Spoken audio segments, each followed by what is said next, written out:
Welcome to the Heartification podcast, where I interview people on how art has affected their lives and what it means to them. Art has a very special place in my life. It not only makes me feel happy, but it allows me to make others feel special.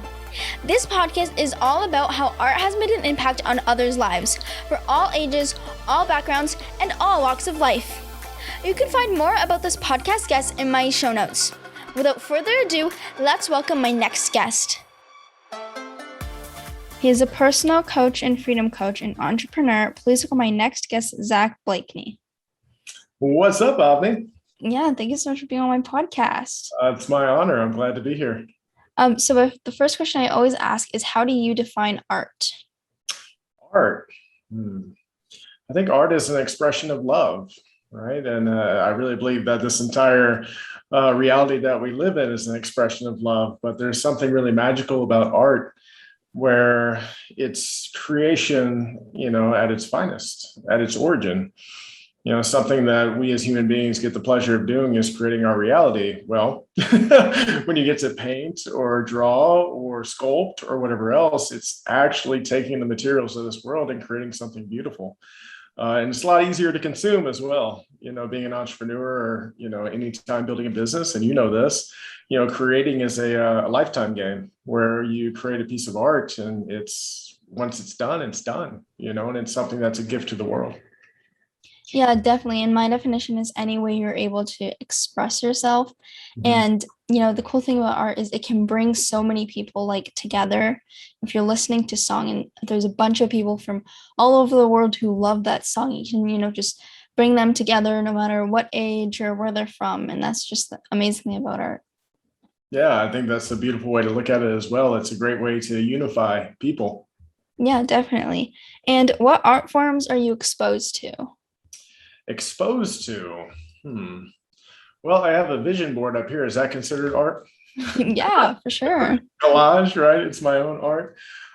So growing up, I was a pretty good drawer. I was really good with stencil and also with color pencil.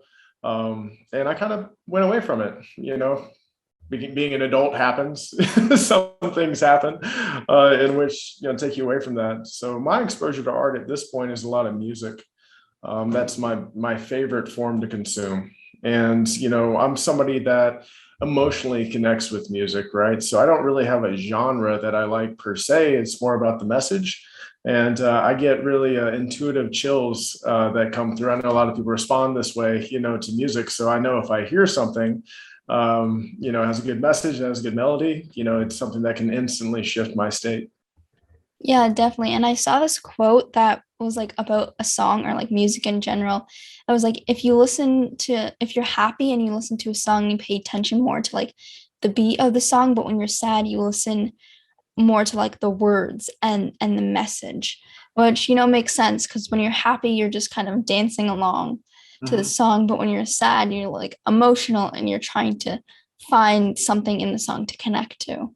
Yeah, I've been on both sides of that, so I've been through a bad breakup and, the long drawn out, I guess you could say love ballads, or breakup ballads. And then even when you look at the genres, EDM, right? EDM style music, it's very upbeat and just a lot of dancing, not too many words. So I think that falls right along with what you're saying.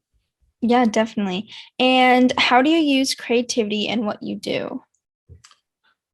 Yeah, so creativity in what I do is in the coaching world, it's all about trying to distinguish yourself through your own authenticity. So I think the creation part is actually stripping down the miscreations, of how we're raised in our environment. I think it's incredible. I don't know you and Sunil's relationship, intimately, but from the outside looking in, he's allowed your creativity to come out more than my parents did. So, I was raised on the American dream, the quote unquote American dream, right? Get a job, go to college, get married, get a job, have kids, that kind of thing.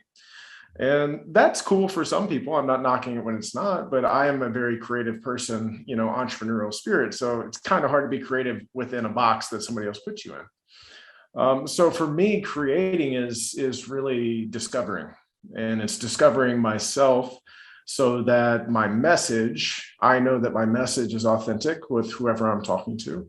And I want to make sure that what I'm creating is also coming from an authentic place. So a lot of the creating I do now, it's more oral. Like I'm a really good speaker, I'm a really good writer. So my creation is more about my thoughts that I want to put into the world that provide service and impact. And with that, seeing the response, kind of like a piece of art, while I'm in the crowd or I'm talking to, a crowd of people, seeing their immediate response is like painting a picture and seeing the response of the person looking at the picture. So right now, at least, that is my form of creation that I'm really excited about and really fills me up. Yeah, definitely. It's awesome. And I like how you said like you need to be like authentic to yourself and be your true self, especially, when you're coaching or like in business. People want to see who you are as a person, not some like person that you've made up. They want to know who you are. And that's when people, connect with you when you be true to yourself. Yes, exactly. And that's the hardest thing for most people to do, which is why I've gotten myself into what I do. So being a personal freedom coach, I say I'm a peak performance and personal freedom. And although a lot of people trick themselves into believing that they're two separate things, they're actually intimately intertwined. And a part of that freedom is being able to liberate yourself from the prison that we lock ourselves in, and that prison is I say it's self-inflicted, but sometimes it can seem very much like, people are putting us, into their prison of expectations, right? So speaking in some alliteration here. And with that, until I know for myself and what I coach people through is that until you discover what that is for you, until you discover the trueness of who you are, it's very hard for you to feel fulfilled or feel purposeful. There are plenty of guys that I coach that have achieved financial success, but that doesn't mean that they're happy. And that's really, I think that the happiness comes from the heart center. And, speaking of your father and intuitionology, that's pretty much what my purpose is in life. My higher purpose is to reflect and to help identify other people's intuition. And what I've actually started to call the inner guidance system. So I call it the IGS, just to give it some consumable way to take away from the harshness of the woo-woo of intuition and get it into a consumable space. So on that note of authenticity, I think it is the most valuable thing that money can't buy.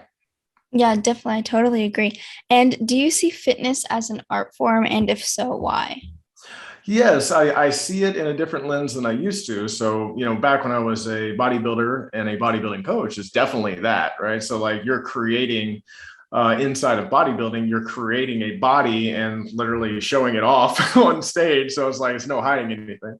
But I think even the normal gym goer, anybody who has physical fitness as a priority in their life is trying to create the body that they would like to create.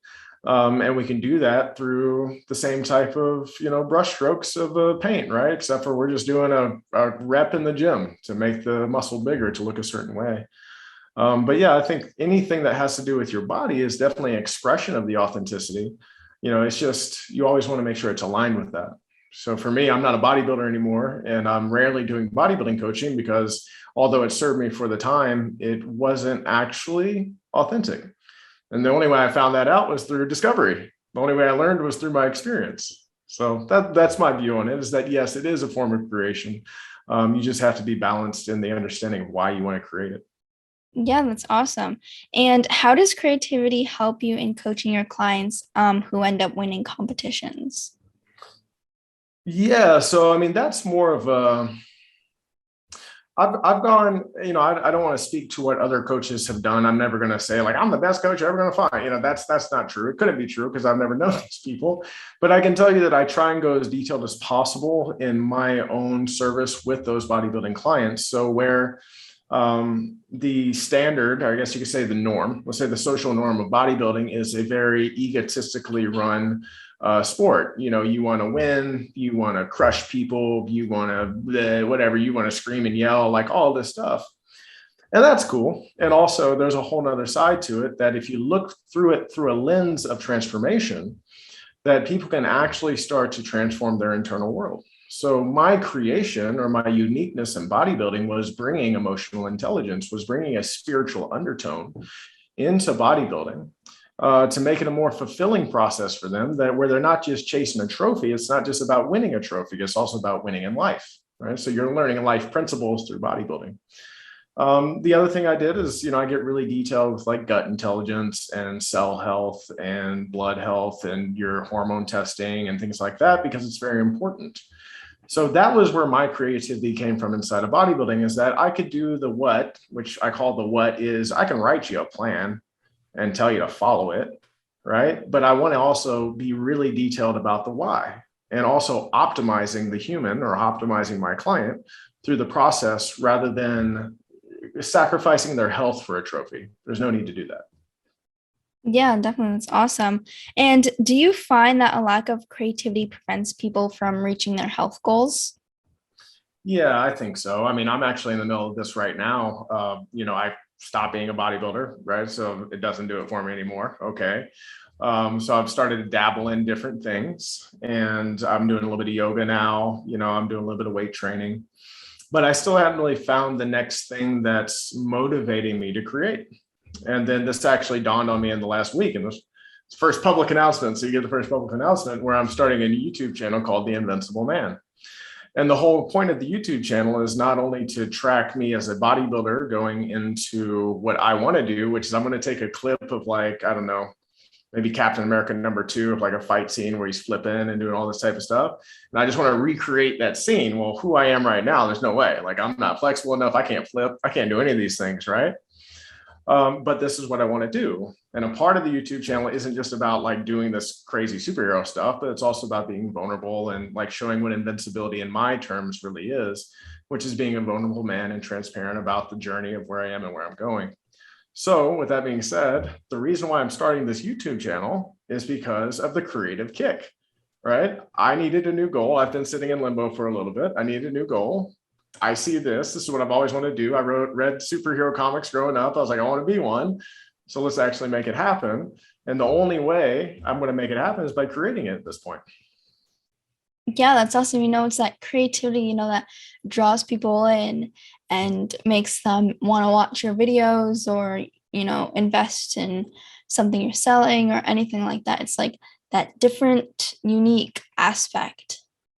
Yeah, and of course, there's always, I have my business and I have the thing where people can see a lot of what I do for myself, which is what I'll do for my clients.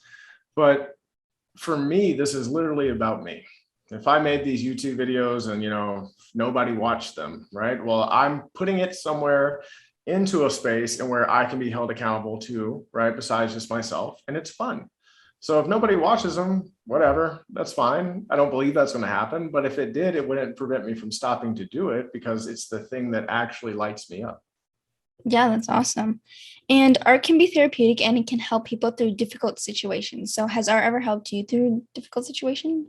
Yeah, leaning back on the music thing, I mean, I had a whole breakup playlist after my last divorce, so when I say my last divorce, like it's been a few, it's only been one, but it was enough for me that was my whole spiritual awakening and, stepping into who I was, but music really guided me then. For the visual side of things, I can recognize, art, like this, I see the paintings behind you, right? So I can recognize these things, but I don't emotionally connect to paintings or anything like that. So it really is when I get into the art, it's more like the media space. So visual, auditory, in a sense of like movies or anything like that, that's where my soul connects. And it's always been very impactful for me. I contribute most of my time learning and growing into a new person, and having things like music and movies and inspirational, like even on YouTube, we say YouTube is art, right? So how they take these inspirational Eric Thomas things and they cut them up and like, it's like perfectly done. Like, hey, you helped me just because you wanted to put together a montage of a speaker that really spoke to me. So, we have to use these resources because we just can't do it alone. Yeah, definitely. That's awesome. And are you attracted to any particular artist? So I guess going back into the music space, like 21 Pilots is a great band for me. Again, same thing, like the message, the beat and everything else. So they helped me through a lot of my breakup. Who else? I mean, I've really enjoyed like Logic or a guy named NF, some rappers that really rap about like more real things in that sense. So on that side, yeah, that's kind of where I like to sit. When I was into drawing, and I really liked looking at different things that I couldn't do. So like, even though Picasso is kind of like a name that, everybody throws out of who would know it, I couldn't do that. So I admired it. You know what I mean? Because I was more like a realistic drawer, or Monet, who's an impressionist, like the guy that like you can put little dots of paint and then up close it looks like nothing, but you walk away and it's like this big thing. I think that's incredible because my brain can't actually wrap my mind around how to do that. Yeah, definitely. That's awesome. And are you attracted to any particular art form?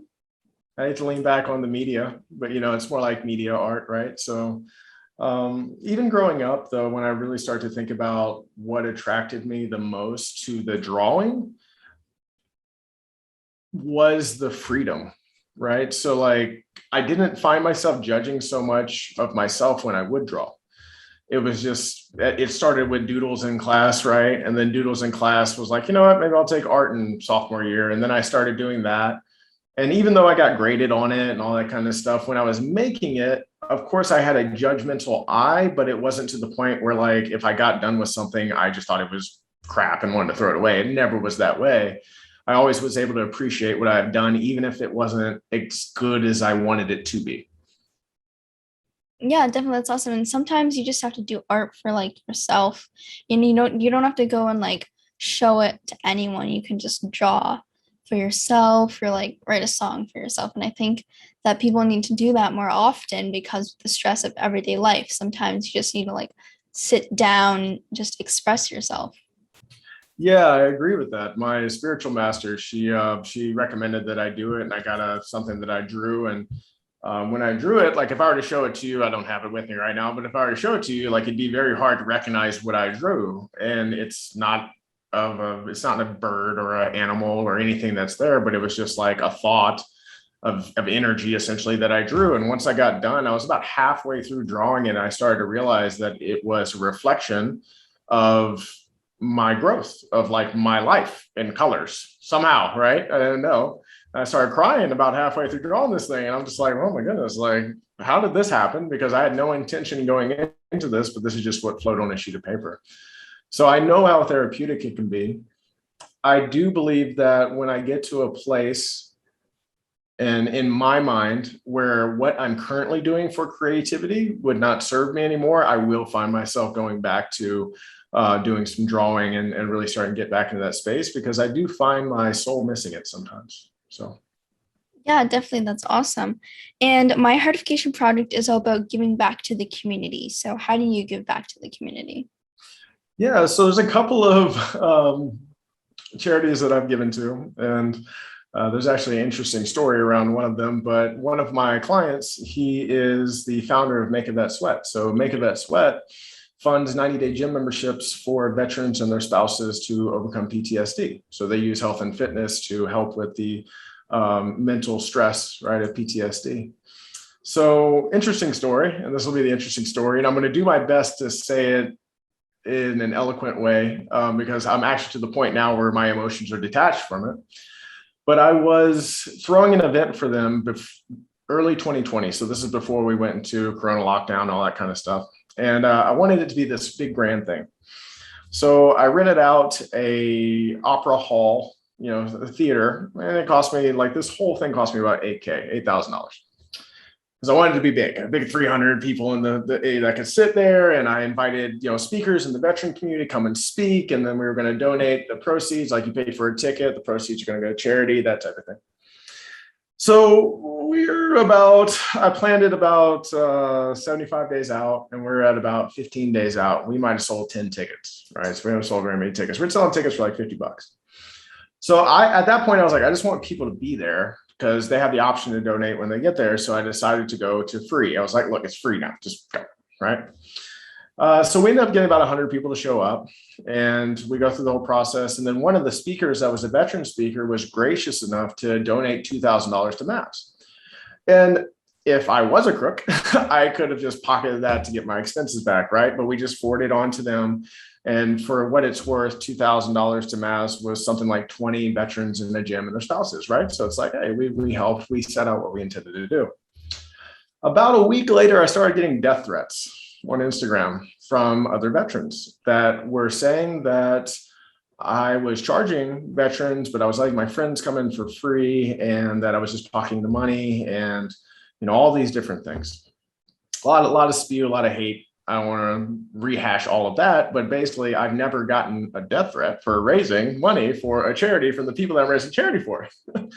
So I realized through this process, and this is what I wanted to share in this whole thing, is that through the whole process, what happened was that I didn't set and make sure that I was transparent about the moves I was making when I was making the changes, right? And the why I was making the changes. I never did that. So because I never did that, I left it open for people to interpret why I was making moves to try and make something happen, which led to gossip, which led to death threats.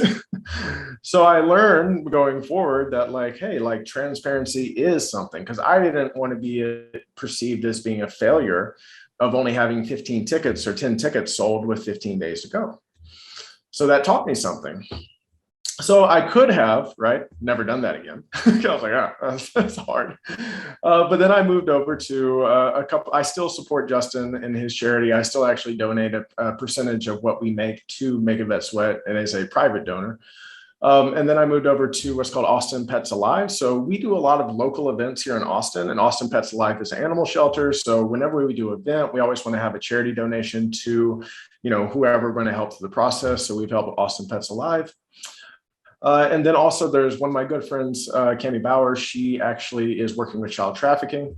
So we can donate to them to stop child trafficking, which we are now finding out is I think she said the largest criminal organization in the world right now is human trafficking, specifically child trafficking. Wow. And it's happening through the internet. It's happening through, I don't know a lot of kids games, but there's a kids game that she said that was one of the main ones where, any kids game that has a messaging service that these predators are going on there and having this happen.